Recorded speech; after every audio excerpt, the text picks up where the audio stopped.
So రాష్ట్ర వ్యాప్తంగా అన్నదాత సుఖీభవ పథకానికి సంబంధించి రెండో విడత నిధులు అయితే విడుదల కాబోతూ ఉన్నాయి. రెండో విడతకు సంబంధించి మనకి 5,000 రూపాయలు, రెండో విడత 5,000 రూపాయలు రాష్ట్ర ప్రభుత్వం విడుదలైతే చేయబోతూ ఉందన్నమాట.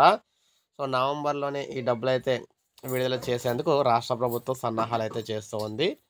ఎందుకంటే కేంద్ర ప్రభుత్వం రిలీజ్ చేసిన తర్వాత రాష్ట్ర ప్రభుత్వం అదే రోజైతే రిలీజ్ చేస్తామని అయితే చెప్పింది. ఇప్పుడు అందులో భాగంగా అన్నదాత సుఖీభవ పథకానికి సంబంధించి రెండో విడత అనమాట. చంద్రబాబు గారు మొదటి విడత అయితే విడుదల చేశారు. ఇప్పుడు రెండో విడత అన్నదాత సుఖీభవ రెండో విడత నిధులైతే మనకి ఈ నెలలోనే 20వ తారీఖు లోపు అయితే వేస్తామని చెప్పేసి చెప్తూ ఉన్నారన్నమాట.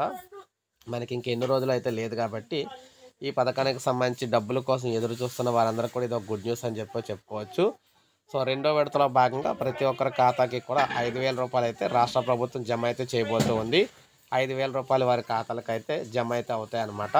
సో ఇప్పటి వరకు మనకి దాదాపు 44 లక్షల మంది రైతులైతే మనకి కేంద్ర ప్రభుత్వం అండర్లో ఉన్నారు. ఇక రాష్ట్ర ప్రభుత్వంలో 64 చిల్లర వరకు, అంటే 66 లక్షల వరకు రాష్ట్ర ప్రభుత్వం అండర్లో అయితే ఉన్నారు.